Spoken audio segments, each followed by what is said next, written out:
I never meant to open that box. That's how it all began, with a moment of innocent curiosity and a vacuum of silence that swallowed the rest of my life whole. It was a Saturday morning like any other, the kind where the air smells faintly of detergent and the house hums with the rhythm of routine. My husband, Marcus, was out running errands, or so he said. The kids were still asleep, the kind of deep, peaceful sleep only teenagers seem capable of. And me?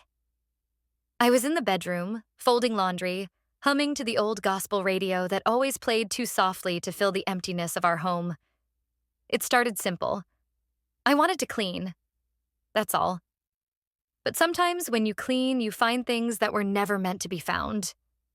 Marcus's closet was always his domain. He'd built it himself. Shelves lined with precision, rows of shirts pressed and sorted by color, shoes lined like soldiers beneath. He kept it locked, which always struck me as odd.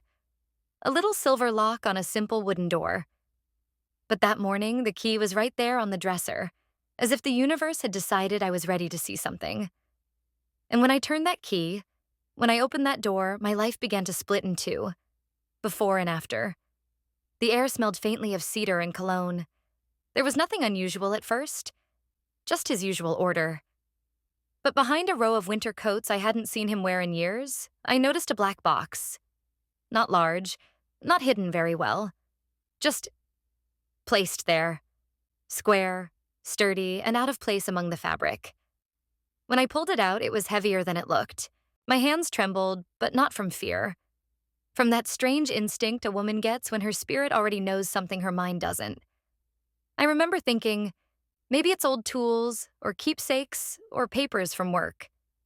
But when I lifted the lid, my breath left my body in a single, soundless gasp. Stacks of $100 bills. Crisp, clean, banded tight. Dozens of them. And underneath, envelopes with foreign stamps, letters bearing Marcus's handwriting, and a small metal tin filled with what looked like receipts from overseas accounts. For a moment, the room tilted. I reached for the edge of the dresser to steady myself. That money, it wasn't ours. It couldn't be. Because the night before, Marcus had come home complaining about overdue bills, about how we might have to sell the car, and how I needed to stop working overtime because it's making me look desperate. Desperate. That word echoed in my head as I stared down at a small fortune hidden in plain sight. I closed the box, slowly, carefully, like it might explode if I moved too fast. My heart was pounding in my throat. I sat down on the edge of the bed, holding the weight of a secret I hadn't asked for. That was the moment my marriage, my whole life, really, started to unravel. Before that day, our life wasn't perfect, but it was stable enough to keep me hopeful. Marcus and I had been married for 17 years. We met at church, the kind of love story people like to call solid. He was a practical man, good with numbers, and he worked hard to provide. Or so I thought. He ran a small construction company with 2 partners, men who'd been in his life long before me. I used to admire the way they talked about their work. Blueprints spread across the kitchen table, the smell of sawdust and coffee mixing in the air. Marcus had always been the quiet one in the group, the thinker, the planner. We lived in a modest 2-story home on the edge of town. Our kids, Leah and Mason, were our pride. Bright, kind, still innocent enough to believe their parents had everything figured out. But lately, things had started to change. Marcus had become withdrawn. He'd stay out late, claiming he was working on bids or checking on job sites. He stopped coming to family dinners, always too tired to talk. And the laughter that used to live between us, the small, silly jokes we shared, had disappeared, like sunlight fading at dusk. I noticed other things, too. The way he guarded his phone, the locked briefcase he kept by his desk, the new watch that appeared out of nowhere one day.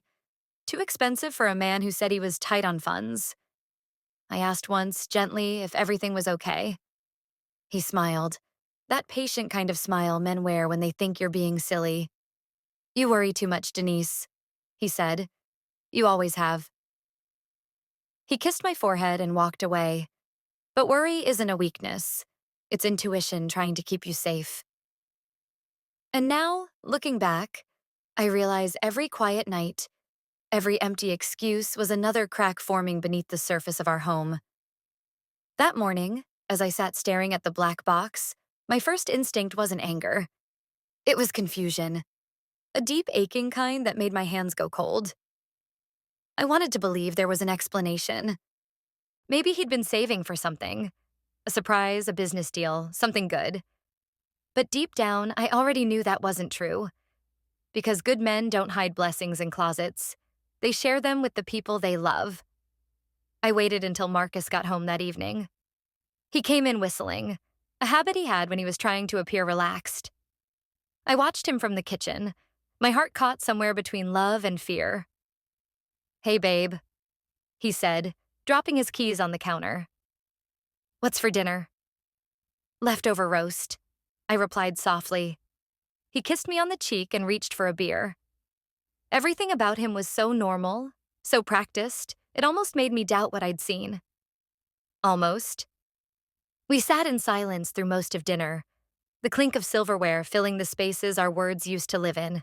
The kids chatted about school, Mason talking about his science project, Leah scrolling on her phone, barely listening. And I just kept staring at Marcus's hands, steady, sure, unbothered.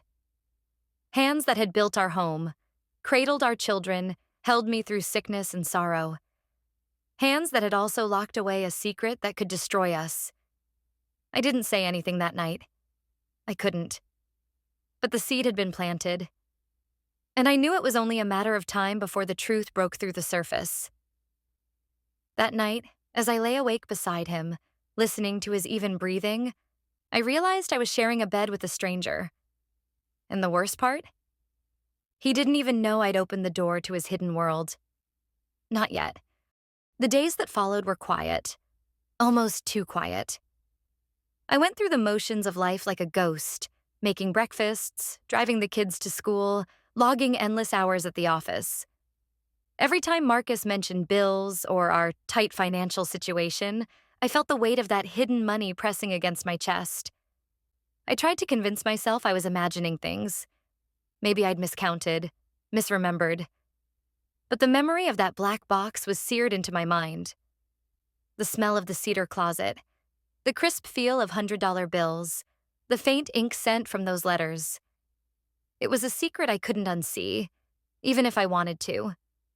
At work, I buried myself in numbers and invoices, letting spreadsheets drown out the anxiety. My colleagues noticed I was quieter than usual. One of them, a friend I trusted, asked if everything was okay. I just nodded. "Just tired," I said, and I was tired. Tired of pretending. Tired of hoping for honesty. Tired of the gnawing uncertainty in my chest. Home felt the same.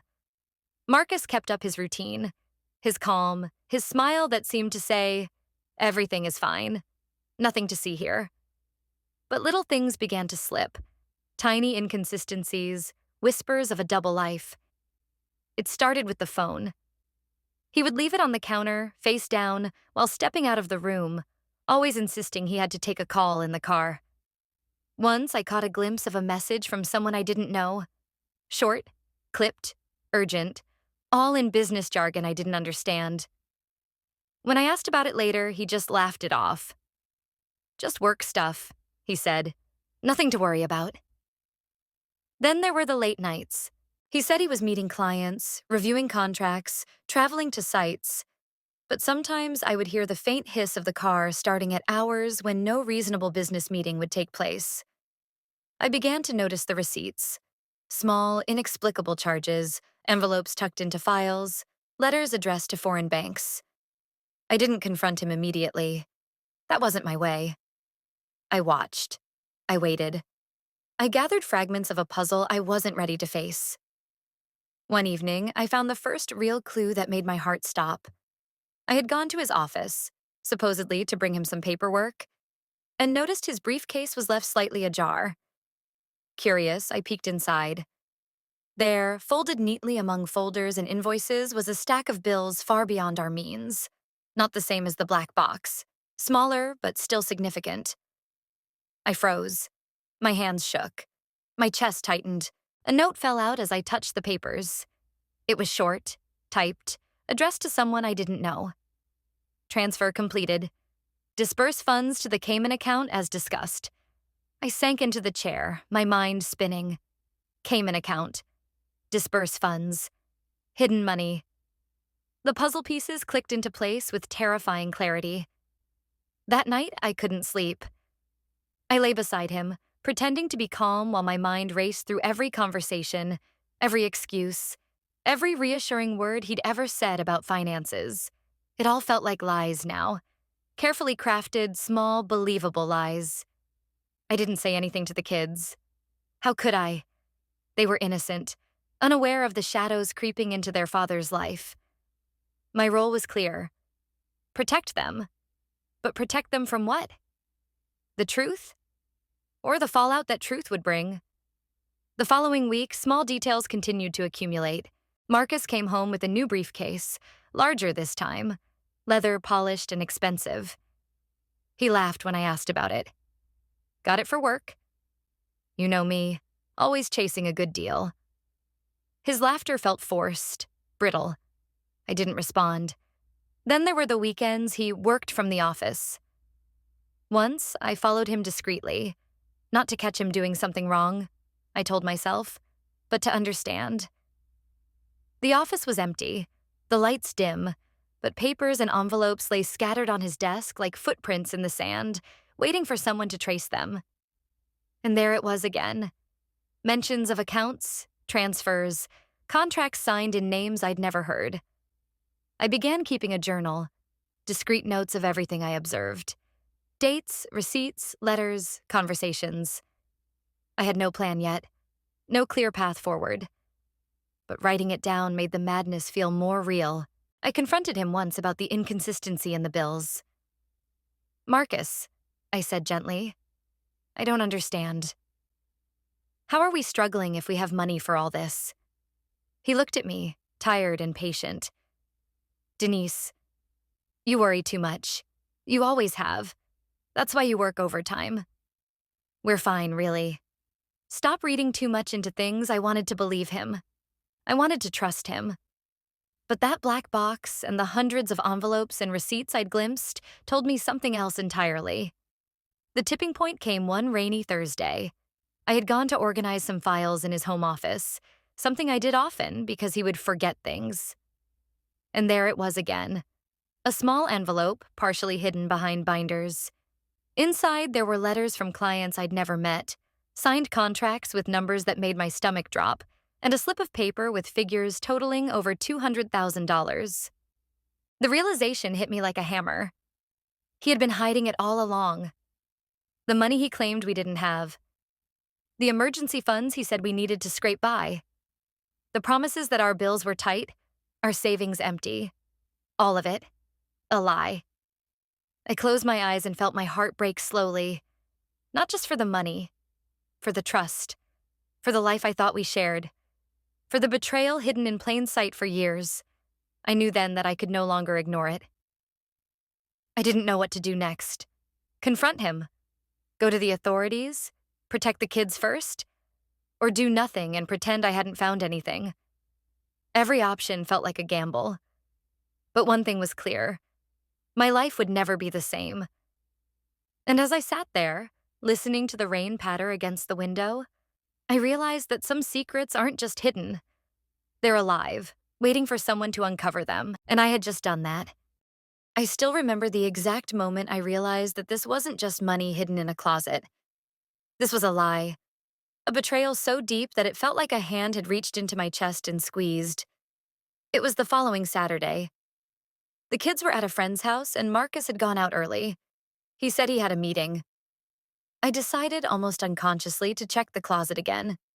Maybe I wanted to see the evidence one more time before confronting him. Or maybe I wanted to feel the shock again, to make sure it was real. The box was still there. The same black box I had found days earlier, now somehow heavier with the weight of truth. My hands shook as I lifted the lid, and then I saw it. The letters, the contracts, and a stack of documents detailing offshore transfers, fake invoices, and bank statements I couldn't even begin to read without my stomach dropping. My eyes went to a folder with Marcus's handwriting. It was labeled Client Funds Confidential. Inside, I found detailed notes, amounts taken, dates, names of companies, and then the piece that made my knees buckle, a ledger showing our personal expenses next to his embezzlement. Every time he claimed we were broke, he was secretly taking from his business accounts. Every late-night work errand, every sudden trip, every insistence that we couldn't afford something. A lie. I felt the room spin. The closet, the box, the papers. They weren't just objects anymore. They were the truth screaming at me in a voice I could no longer ignore. I heard the front door open. My heart slammed against my ribcage.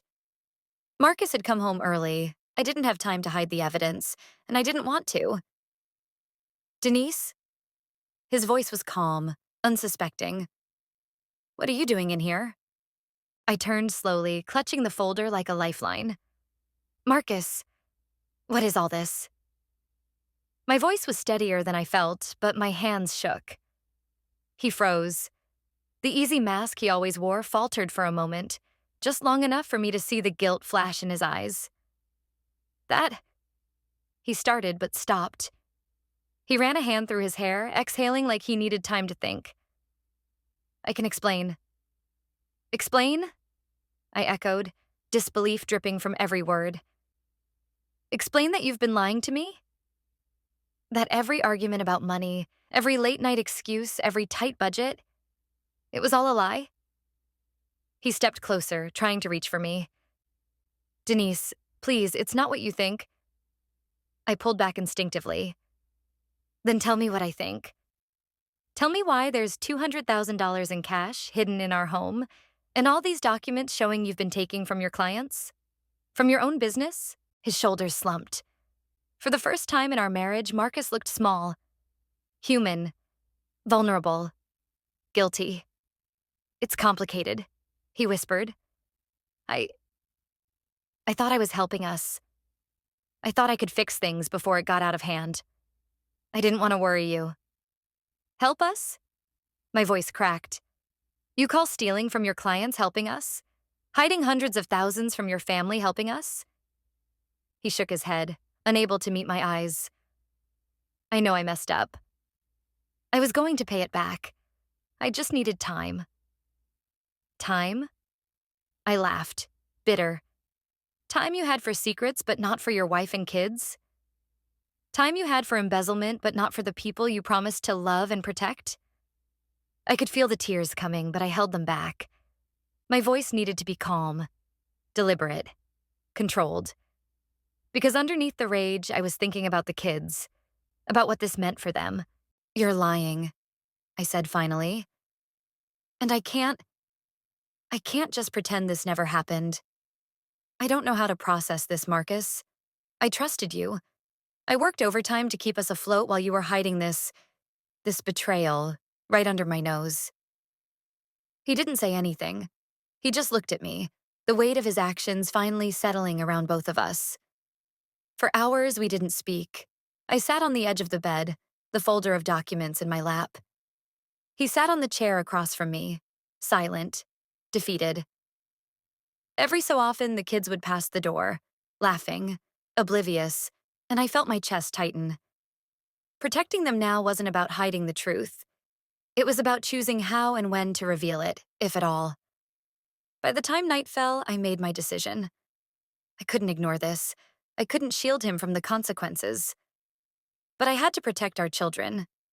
The next morning, I called a lawyer. I didn't want to wait. I didn't want to be paralyzed by the betrayal. I needed guidance, clarity, someone who could help me navigate the fallout while keeping the kids safe. Marcus didn't fight me on it.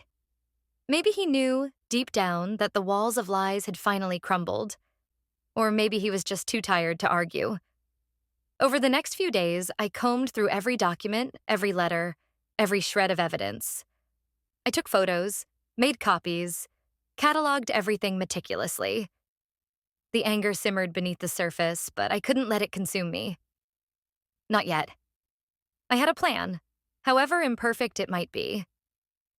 And then came the hardest part. looking Marcus in the eyes and knowing that the man I had loved, trusted, and built a life with had been living a lie. "I don't know if I can ever forgive you," I said one evening, my voice low but steady, "but I will make sure you face what you've done. For the kids, for me, for the people you hurt." He didn't respond, just nodded silently, the weight of shame heavier than any words he could offer. That night, I lay awake thinking about the consequences. The financial, the emotional, the social. How would our friends react? Our family? The clients he had stolen from? The children who adored their father? It was a heavy, unbearable thought. But I knew one thing for certain. Silence was no longer an option. The discovery had changed everything. The betrayal was raw, deep, and undeniable. And there was no going back. The first few days after the discovery were a blur of tension, whispered conversations, and calculated decisions. I couldn't act recklessly. The kids' world had to stay intact, at least on the surface. But inside, I was boiling. Every time Marcus walked past me, I felt the betrayal like a physical weight pressing into my chest. I began documenting everything meticulously. Dates, amounts, documents, photos of bank statements and letters. A paper trail that would be impossible to deny. I had to make sure I could protect myself and the children, and if justice needed to come, I had the evidence. When Marcus tried to talk to me that week, I set boundaries. "Not yet," I said firmly. "I need to process this first." And for the first time in years, he had no answers that satisfied me. He couldn't soothe, charm, or deflect. The armor he wore for the outside world had cracked, leaving only the truth behind. I started planning my next steps. 1. Protection. First, the kids. I couldn't let this poison their sense of safety.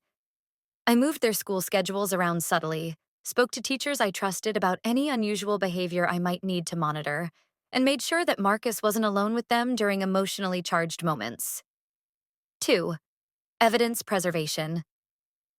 Every night after Marcus went to bed, I went through documents, cross-referencing, making copies, scanning everything. I learned more than I ever wanted about his schemes. Offshore accounts, falsified invoices, transfers meant to cover tracks. This went far beyond what I had imagined. 3. Professional advice. I reached out to a family lawyer I trusted. "This is bigger than we thought," I told them, voice shaking. "I need to know my rights, and the kids' rights. I need a plan." The lawyer reassured me, outlining steps to protect assets, notify authorities if necessary, and maintain custody leverage if things escalated. It was the weekend when I finally confronted him fully.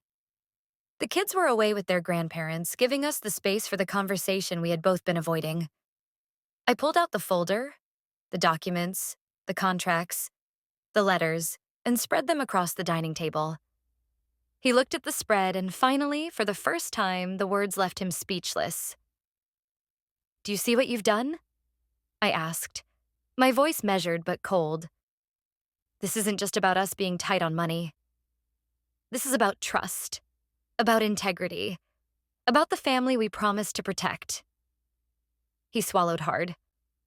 I thought I could fix it before you ever found out. I didn't want to worry you. I wanted to shield you." I laughed bitterly, shaking my head. "Shield me? From what? From knowing you've been stealing from the people who trusted you? From knowing you lied to your wife every single day?" He reached out, but I pulled back. "No," I said. "I need you to understand something. The kids come first. I'm not going to let them grow up in a house built on lies. And you have to face the consequences." Every last one of them, Marcus slumped into a chair, the defeat in his posture almost tangible. I realized that anger alone wasn't enough. He needed accountability, and I was no longer willing to be the one to hold his secret. The next few days were a mixture of confrontation and planning. I contacted the company's board members, discreetly. Carefully, I explained that I had found evidence of significant financial misconduct. I didn't reveal every detail, but enough for the authorities and company leadership to begin an investigation. Marcus didn't fight the calls or emails. I think part of him finally understood that the walls of deception had collapsed and hiding was no longer an option. Meanwhile, I had to manage the household. Keeping the kids calm while Marcus's world began to crumble around him was exhausting. Leah sensed tension. Mason noticed my quiet glances. I didn't lie outright, but I framed it as a grown-up problem we were handling. I could feel their trust in me growing, not just as their mother, but as someone who could take control in chaos. There were moments when Marcus tried to charm me, to explain, to apologize, but I stayed firm. "I'm not here to forgive you yet," I told him. "I'm here to make sure the truth comes out and the kids are safe." I also had to consider our finances. The discovery revealed just how precarious things were. The hidden $200,000 was far from enough to undo the damage he'd caused. I began creating a budget, prioritizing essential bills, freezing unnecessary expenses, and making contingency plans for legal fees. It was hard, but I refused to be paralyzed by fear. Then came the hardest step, deciding to go public with part of the truth. I didn't want gossip or humiliation for the kids, but I knew the company and anyone affected by Marcus's actions deserved to know. I coordinated with legal counsel, ensuring that any communication was careful and factual.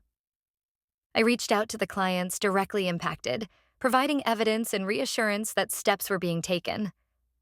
I wanted accountability, not revenge. I wanted justice, not spectacle. Through it all, Marcus remained quiet, mostly compliant. I think he understood that the days of excuses were over. And through it all, I stayed focused on one principle: protect the children, expose the truth, and begin the long road toward rebuilding.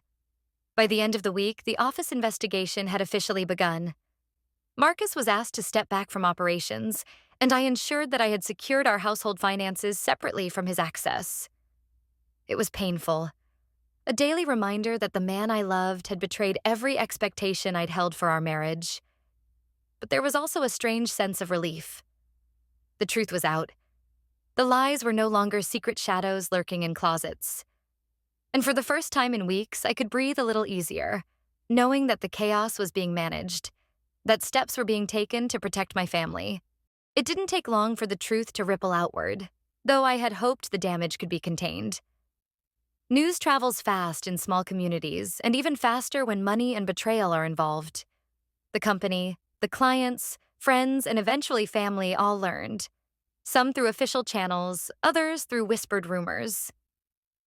I braced myself for judgment, but I was determined to let facts, not emotion, guide the narrative. I stayed calm, composed, showing the world and my children that courage isn't the absence of fear, it's acting in spite of it. Marcus faced immediate consequences. His partners, once loyal, cut ties. Legal investigations escalated quickly, revealing more discrepancies than I had known existed. He was asked to resign from his company and was subsequently suspended pending further inquiry. The community that had once respected him now looked at him with a mixture of disbelief and disappointment. It wasn't easy watching him fall, even knowing he deserved it. I had loved him, and part of me grieved for the man he could have been, the father and husband he could have chosen to be. But I also grieved for the life we were forced to rebuild, one day at a time, without illusions. At home, I focused on the children. I explained in age-appropriate terms that Daddy had made mistakes and that we were working to make sure everyone was safe. Leah was angry, hurt, and confused. Mason, ever sensitive, worried about the family's reputation.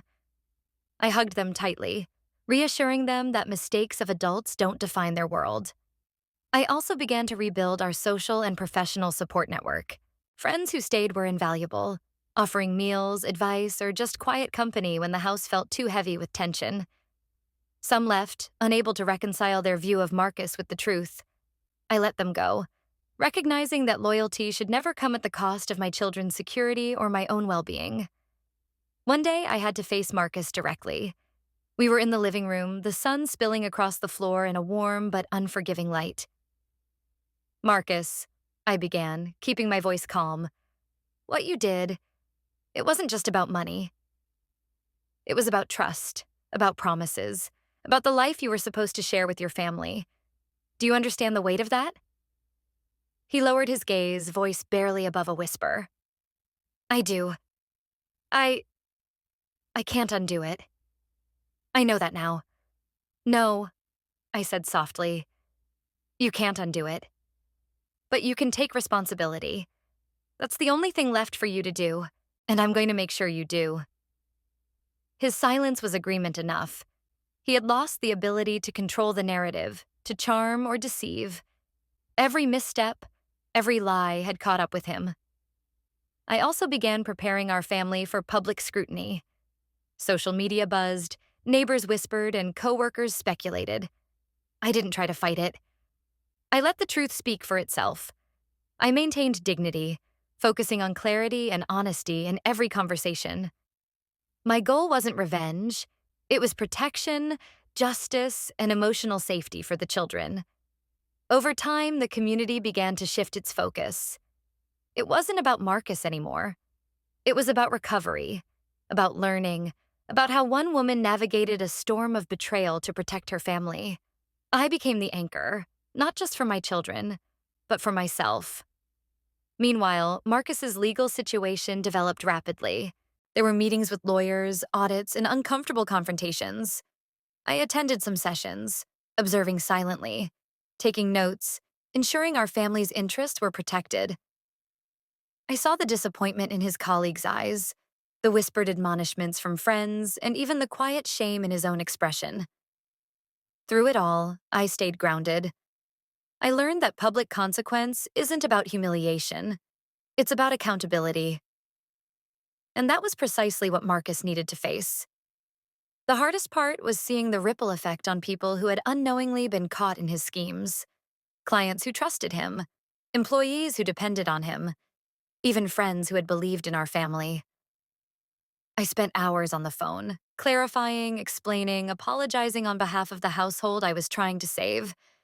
It was exhausting, but necessary. Every step I took was measured, deliberate, and protective. By the end of the first month, Marcus was essentially cut off from the family finances and the business. I held meetings with banks, accountants, and attorneys, securing accounts and ensuring no further mismanagement could occur. I also made sure the children had access to savings and plans that Marcus could not touch. It wasn't easy. I often found myself awake late at night, staring at the ceiling, replaying the discovery, the confrontations, the betrayal. The emotional weight was immense, but slowly I felt a strange empowerment. Not because of revenge, not because of the money recovered, but because I had chosen truth, transparency, and courage over silence and fear. And in protecting my family, in exposing the deception without resorting to cruelty, I began to understand something vital. Betrayal doesn't have to define you. How you respond does. Marcus's public downfall became a quiet but profound lesson for our family and community. People began to see me not as someone scandalized by life, but as someone who acted with clarity and moral strength in the face of deception. The kids, though shaken, saw firsthand what integrity looks like under pressure, not in words, but in action. I didn't relish Marcus's punishment, but I recognized the necessity of it. And in that acknowledgement, a part of my heart began to heal. The black box, the letters, the hidden money, they had shattered our world.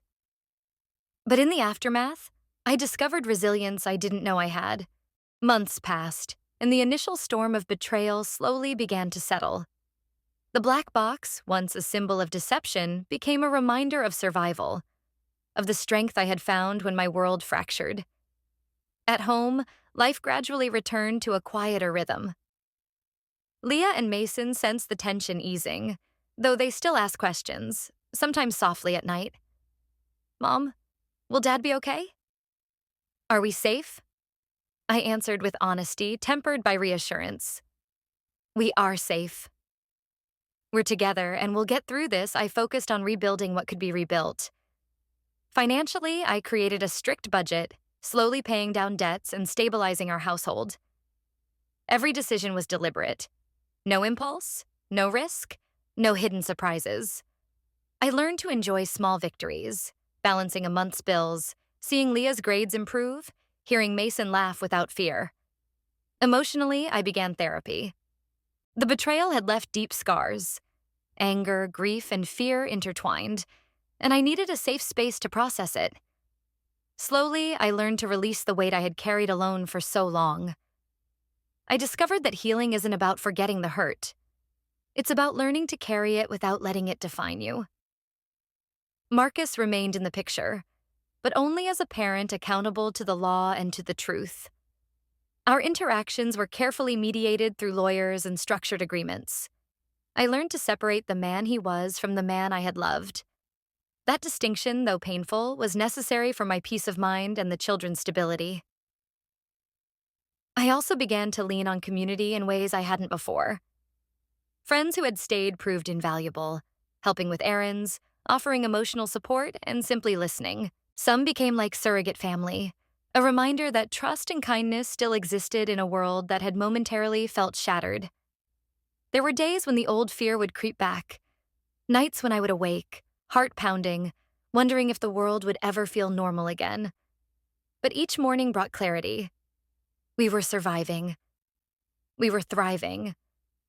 And slowly the house began to feel like a home again, not a vault for secrets. One afternoon, Leah came to me with a small envelope. She handed it over with a shy smile. Inside was a note she had written, just a few lines.